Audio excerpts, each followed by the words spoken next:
अस्सलामुअलैकुम दोस्तों और साथियों, उम्मीद है आप लोग खैरियत से होंगे।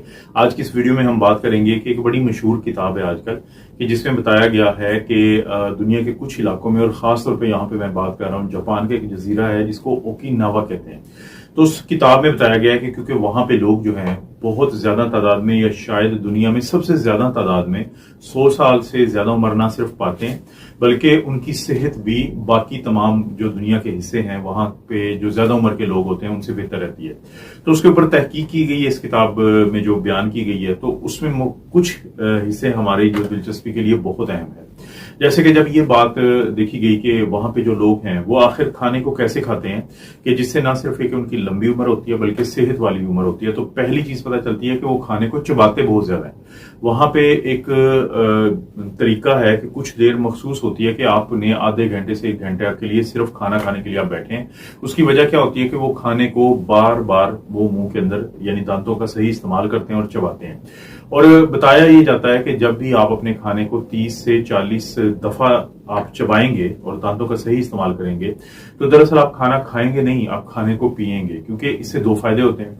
पहला फायदा तो ये होता है कि जो आपका मुंह होता है उसके अंदर भी कुछ एंजाइम होते हैं, कुछ ऐसी प्रोटीन होती हैं जो आपके खाने के अंदर जो कार्बोहाइड्रेट है, जो बाकी चीजें हैं, तो उनको तोड़ने में उनका अहम किरदार है। जैसे बड़ा मशहूर है सेलेब्री एमाइलेज। तो एमाइलेज जैसा कि नाम से भी जाहिर है ये कार्बोहाइड्रेट या इन चीजों को तोड़ता है। फिर इसी तरह से जो सलाइवा है इसके अंदर एक लाइपेज भी होता है जिसको हम यानी मुंह के अंदर होता है, जिसको हम लिंगुअल लाइपेज कहते हैं। तो हम ये जो निशास्ता ये स्टार्च होता है, जो कम्प्लेक्स किस्म की शुगर होती है, तो उसको तोड़ने में मुंह के अंदर से ही ये प्रोसेस शुरू हो जाता है। तो जब आप बहुत ज्यादा खाने को चबाएंगे, और जैसे कि मैंने कहा कि 30 से 40 दफा आपने उसको यानी कि च्यू करना है, चबाना है, तो उससे वो उस हालत में चला जाएगा। एक तो ये एंजाइम उसमें शामिल हो जाएंगे और उसके बाद जो अगला मरहला है तो उसमें भी काफी फायदा हो जाएगा। वो अगला मरहला क्या है कि आपने जो खाना चबाया है, जिसको आप खाने से अब लिक्विड हालत में, सेमी लिक्विड में ले आए हैं, तो आपके फूड पाइप या ईसोफेगस, जिसका सिर्फ एक काम है कि उसको गुजारता है खाने को, और उसके बाद ये दाखिल हो जाता है स्टमक या मैदे के अंदर। तो मैदे में क्योंकि इस खाने ने आगे 2 से 3 घंटे स्टे करना है, वहां पे इसने टूटना फूटना है, और वहां में काफी चीजें इस हालत में लाई जानी है कि वो आपके खून में शामिल हो।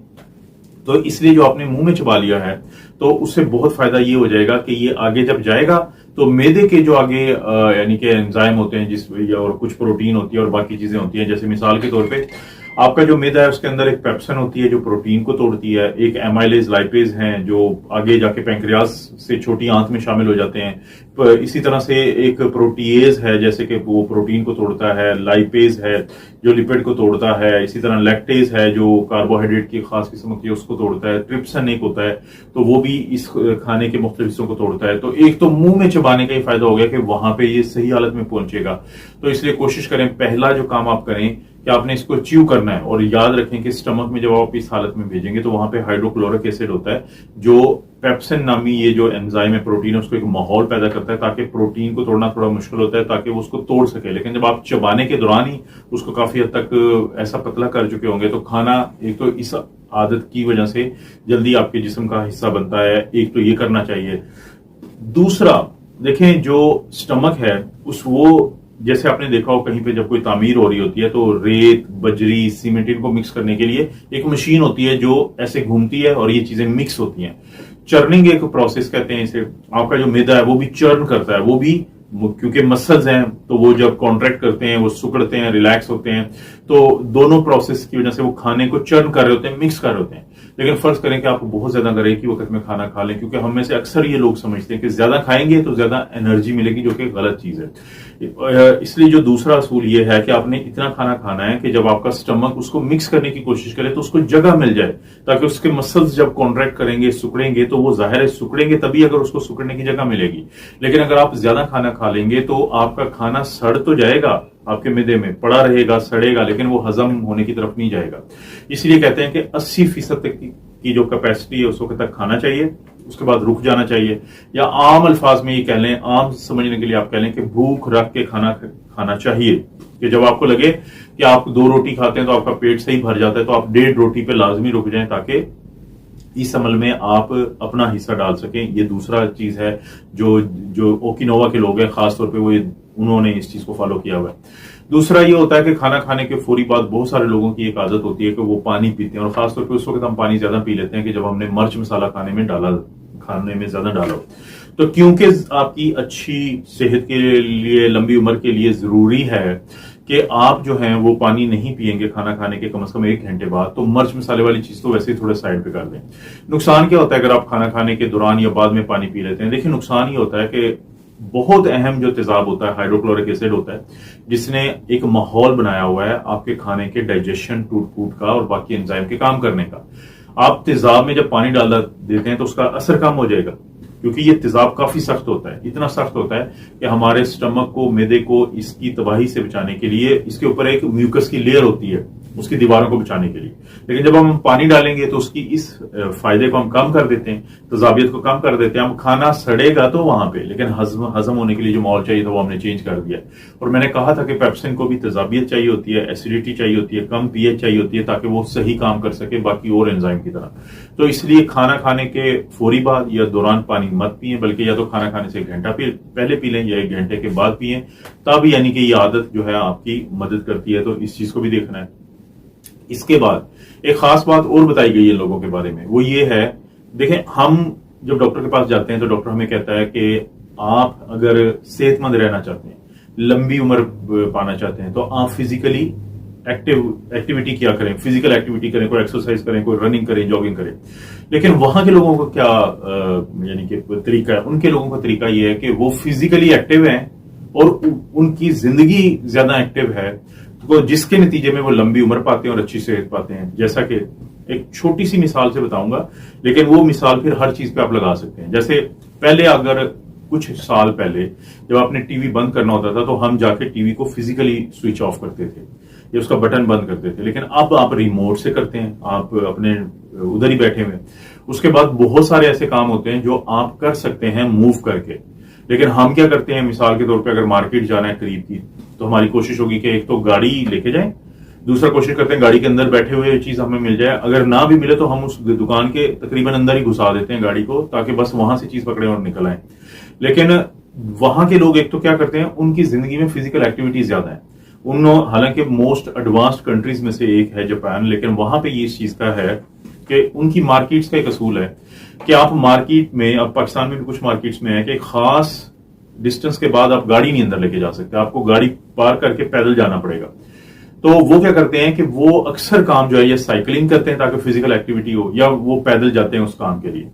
तो एक तो ये चीज का आप असूल कर लें कि कहीं पे जाना है, अगर आपको गाड़ी पे जाना मजबूरी है, तो जहां पे आपको काम है उससे कुछ दूर कोई पार्किंग ढूंढे, वहां पे गाड़ी को पार्क करें अच्छे तरीके से, और फिर वहां से वॉक करते हुए जाएं, अपना काम करें और फिर वापस आए। आप फिजिकल एक्टिविटी इसलिए नहीं कर रहे कि आपने लंबी सेहत पानी है, लंबी उम्र पानी है, अच्छी सेहत पानी, बल्कि आप फिजिकली एक्टिव हैं तो उसके नतीजे में आपको ऑटोमेटिकली वो चीज मिल जाएगी। इसका फायदा एक ये होता है कि देखें, जहनी तौर पे जब हम एक खास काम के लिए पार्क जाएंगे तो हमें वो थोड़ा सा बर्डन फील होता है। लेकिन अगर आप दिन भर की रूटीन में इसको शामिल कर लेंगे तो फिजिकली एक्टिव भी हो गए और आपको फील भी नहीं होगा। घर में आप कुछ लोग गार्डनिंग करते हैं, जिसे बागबानी कहते हैं, बागीचा बनाया होता है, कुछ क्यारियां बनाई हुई थी और उसके अंदर कोई चीज, तो वो आप क्या कर रहे हैं, वो फिजिकली एक्टिव है। कल एक दोस्त जो है, मैं उनको मिलने गया तो अपनी शॉप के अंदर ही वो घूम फिर रहे, जैसे वो कहते थे कि पिछले 1 हफ्ते से मेरी ये रूटीन है ना, I am feeling so good. क्यों अच्छा लगता है? खाना खाया आपने, खाने ने अब आगे देखें, पहले उसने मुंह वाला हिस्सा हुआ, फिर स्टमक में गया, 2 से 3 घंटे बाद वो आंतों में जाता है, वहां से पैंक्रियाज या लबलबा से एंजाइम आते हैं, साथ ये सारा प्रोसेस होकर फिर छोटी आंत में अक्सर जो चीजें हैं वो जज़ब होती हैं, फिर बड़ी आंत में स्टोरेज होती है थोड़ी देर के लिए, और इसने अब आगे गुजरना है फाजल मादे के तौर पे, स्टूल के तौर पे। लेकिन अगर आप खाना खाने के बाद एक्टिव नहीं है फिजिकली, तो ये चीज खड़ी रहेगी और ज्यादा फिर कब्ज और ये गैस और इस तरह के मसले। लेकिन अगर आप फिजिकली एक्टिव इस तरीके से है कि आप अपने दिन भर के काम इस तरीके से करते हैं कि आपको वो फिजिकली एक्टिव है और आपको फील ही नहीं होता कि आपने इतनी वॉक भी कर ली है, हालांकि आप तो काम से निकले थे, तो उससे आपका खाना बहुत अच्छे तरीके से न सिर्फ हजम होता है बल्कि फिर रुकता भी नहीं, जिससे मजीद जब आप दोबारा खाना खाते हैं तो उसके लिए जगह बन चुकी होती है। और कब्ज और गैस और ये जो खाना रहना और सड़ने वाला मसला है, तो इससे आपको निजात मिल जाती है। तो फिजिकल एक्टिविटी का ये ताल्लुक है। और सबसे आखिर में उन्होंने ये बताया कि उनकी खुराक में फाइबर जरूर शामिल होता है। फाइबर किस तरह है? अक्सर मैं कहता हूं फल और सब्जी के अंदर फाइबर है।